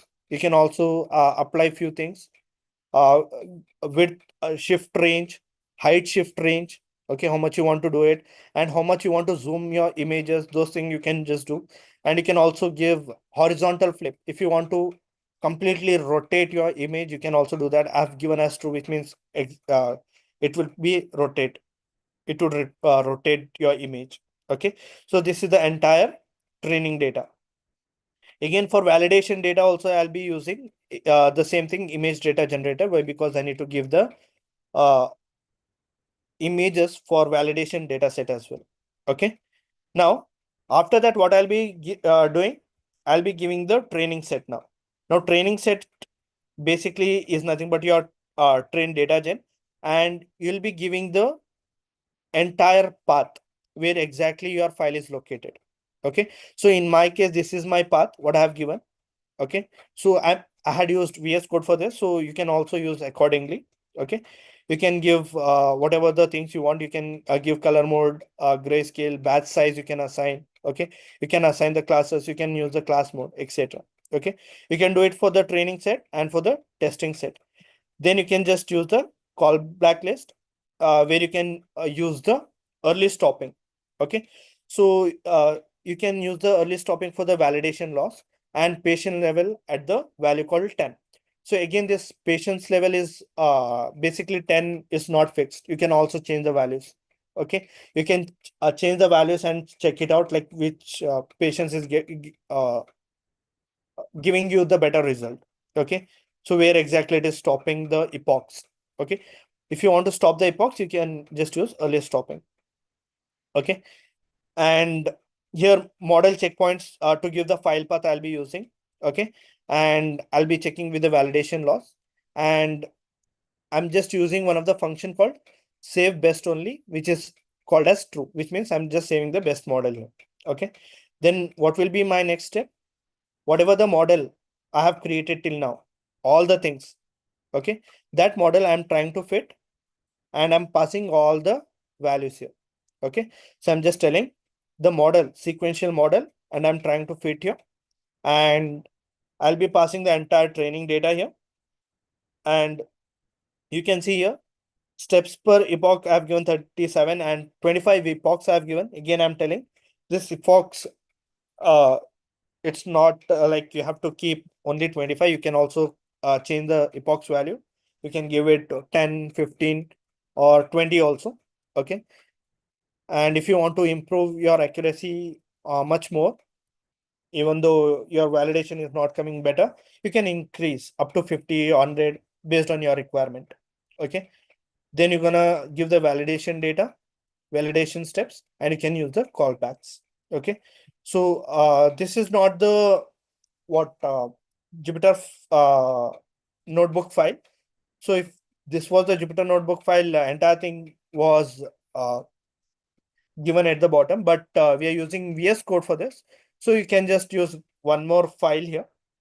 What we have given here, hand gesture recognition, where you are importing CV2, NumPy, and math library for doing pre-processing and to get your output as well. Okay. So if you execute this function, you'll just get your results out. Okay. So that is how your sign language detection model will work. But one thing, what you have to understand here is you have to check why exactly we require convolutional what layers, what exactly max pooling does, dropout layers, where exactly we have to use dense layers, flatten layers, and based on the requirement, we have to allocate the values here. Okay. And just provide the link for the data. Your model will understand each and everything, and the final output would be given for you. Okay. That is how the entire process will be. Sir, why did we use max pooling only? See, I've already told it's completely optional that what kind of pooling technique you are using. Okay. So I can also go ahead with some pooling as well. Also, I can go with average pooling. Okay. You have to understand one thing, like for the matrix calculation, once the matrix starts calculated, it will, the pixels will get elected, right? After putting up the filter upon the image. Okay. So you can check the difference. You can apply max pooling. You can also apply average pooling, and you can just check what is the accuracy you are getting. Okay. So it's completely in our hand.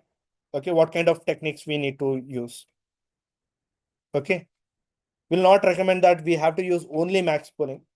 We have different research papers where it will tell that this will give the best, that will give the best, but you have to manually check it out which specific technique is giving what result. It depends on data to data, what data you have taken out. Okay. It depends on the images as well, what kind of images you have taken.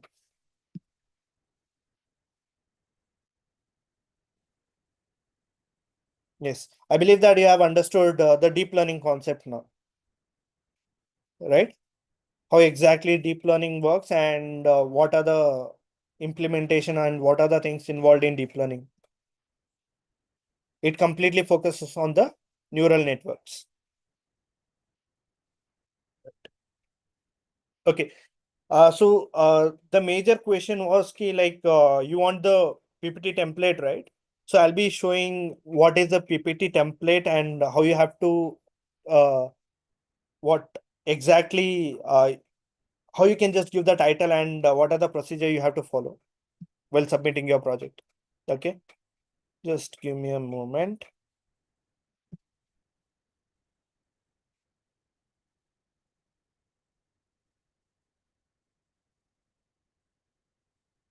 Yeah. So students, can you see this PPT template here?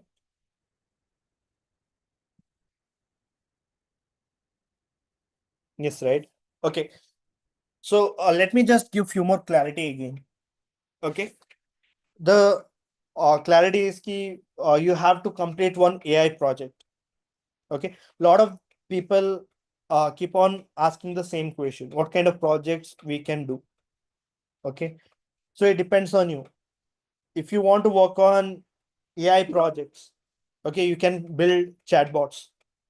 Okay. You can create deep learning project. You can create machine learning project. Okay, if you want to use APIs from different platforms, whether it might be OpenAI or different other things, okay, so you can just use that APIs as well. Vasant is asking, sir, AI project means. See, this entire internship is related to artificial intelligence, right? So if you want to get this internship, you have to complete all the courses, whatever we have given, and after that, we have to create one project related to AI. Yes, Pranav, you can also work on NLP as well. Yes, any kind of AI project. Students, it's not key, you have to work on one specific criteria. Okay, there are n number of project ideas. Okay, lot of project ideas are there. You can just work on any kind of project related to AI. Yes, you can also use Python programming. Okay, but it should be like you can use the libraries of Python. Yes, you can use CNN. Yes, you can. Okay. Uh, the discussion apart, let me just tell you what exactly you have to do. Once you build your entire project, once your entire project is being done, for that project, you have to create a presentation first. Okay. Now, for that presentation, you can just use the template what I'm using. Okay, this template is also shared in the Telegram group. Okay. Again, if you want, I'll be sharing the template again. So you have to make sure that you'll give capstone project and you have to give the project title. Okay. Now project title, what kind of project title you'll be given? For an example, like previously, like we created a sign language detection, right? So you can give a project title as sign language detection. That is nothing but your project title. Now, once the project title is been given, you have to give presented by. Just give the student name, write your name. You can give the college name. You can give the department, what your department is. Okay, if you are from CSE or AIML or Triple A or some different departments, you can just mention out here. Add your email ID and your AICTE student ID. Okay, these things are mandatory in the front slide. And you can see in the right hand side, there is a image, right? So in this portion, you have to upload your professional image here. Okay, so make sure that you upload your professional image, professional photo. Okay, so this would be the entire front page. Let me repeat it again. Just give the title for the project, student name, college name, department, email ID, and your AICTE student ID, and add the profile pic. Okay, let it be professional. Okay, don't use some other different pics. Just don't use the casual pics. Just use some professional pics. Okay. Now in the slide number 2, you'll just write the outline of the project. Okay. Now in the outline of the project, you can see that first you'll just write problem statement. Okay. Now in the problem statement, you will never tell what is your solution. You should never include your solution in the problem statement. Okay. Only what kind of problem it is, you just have to mention over there. Only the problem statement. Okay.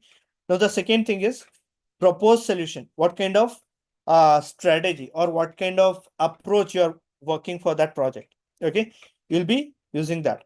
Then next thing is system development approach. What kind of technology you are using? Okay. Or if you're using what the different libraries, what are the different libraries you are using? You can just mention out there. Okay. Then algorithm and deployment.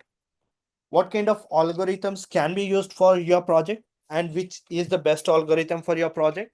And suppose if you're deploying your project, okay, so deployment is completely optional.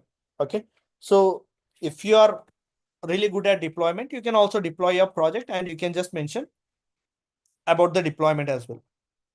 Then you'll be mentioning about the result.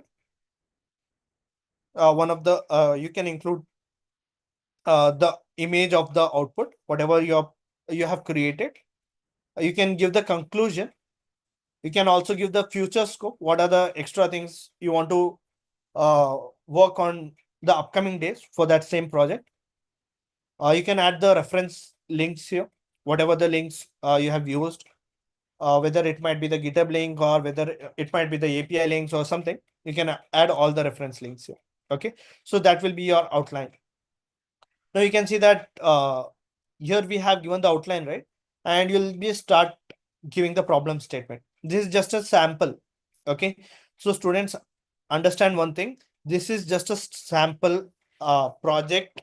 What I'm showing to you. It is a sample PPT template. Don't use the same thing.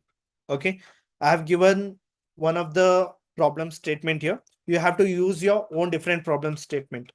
Okay, now few people will tell that you are using what you are creating the chatbots, right? So to create the chatbot, you can just give the problem statement for what problem statement you're creating a chatbot, and what was the major intent to create the chatbot, and what was the problem you were facing over there. Okay, that kind of problem statement you can mention it out over there. Okay, so in this you can have a look. Currently, rental bikes are introduced in many urban cities for the enhancement of mobility comfort. It is important to make rental bike available and accessible to the public at the right time, as it lessens the waiting time. Eventually, providing the city with a stable supply of rental bikes becomes a major concern. The crucial part is the prediction of bike count required for each hour for the stable supply of rental bikes. So this is only the problem statement. See, we have not included any of the solution here, right? We have not given any output. We have given only the problem statement. Then we have proposed solution. Okay, so what is your approach to solve this problem? Okay, how you have collected the data collection, whether you have done the survey, whether you have done manual scraping method or something. Okay, you can give the data collection. You can mention data pre-processing, like how you have cleaned the data, whether you have removed any outliers, how you have handled the missing values, etc. Okay, feature engineering, and I think you can use. You can also mention machine learning algorithms. What are the ML algorithms can be used? That things. Deployment. Okay. So if the deployment is required, what method you have used for the deployment? You can also mention evaluation, how your model gets evaluated. Okay. This is the proposed solution.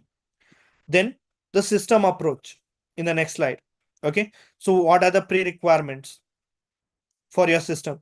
Okay. So you can see here it is mentioned that library required to build the model. Library in the sense like we have used Python libraries. Okay, you can just mention that system requirements, like what are the configurations you want. Okay, for an example, if you're using image processing problem statement, okay, for that you require some high configuration devices, right? High configuration laptops. You cannot work with without GPUs, you cannot work with image processing and all, or video processing, etc. For that, you can just write down the system approach. You can use algorithms.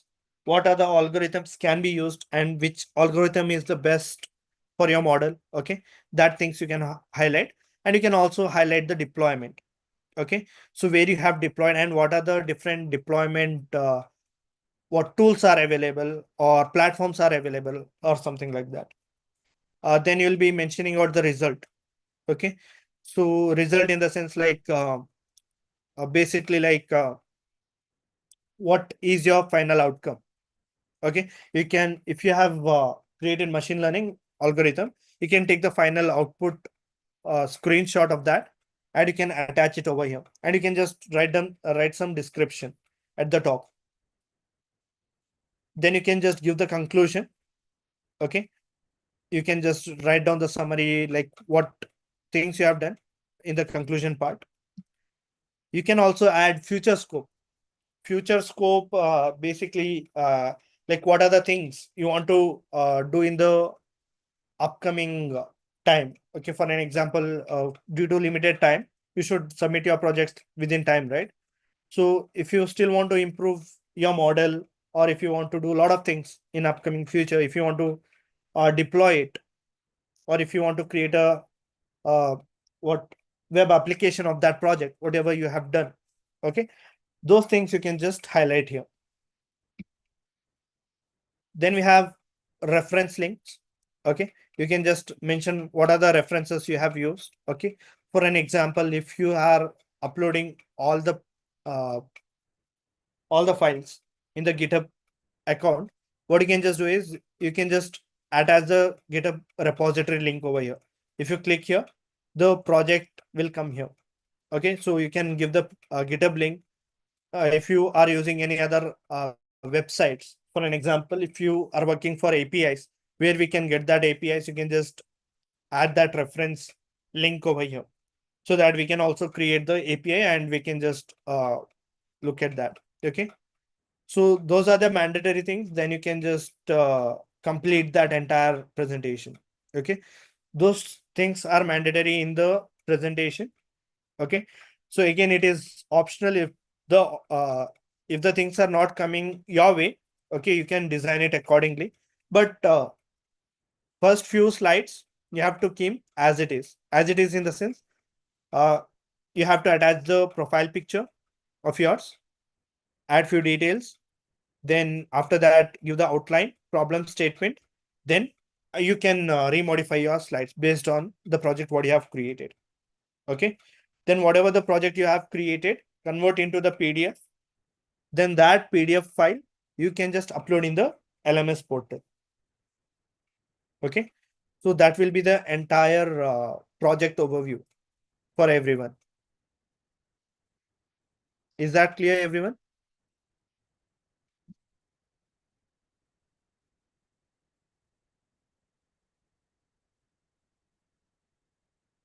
Yes.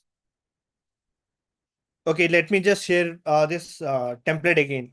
So a lot of you are telling that we haven't received the PPT template. No worries, I'll be sharing the PPT template again. Yeah. And a lot of people were asking like they want the Azure part, right? So see, if you are participating in the internship program, there will be a specific flow. We have to go in that flow only. We cannot skip deep learning directly. We cannot go to Azure. We have to follow the things.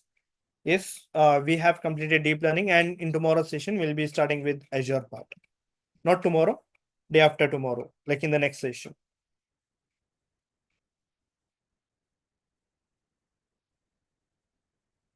Yes.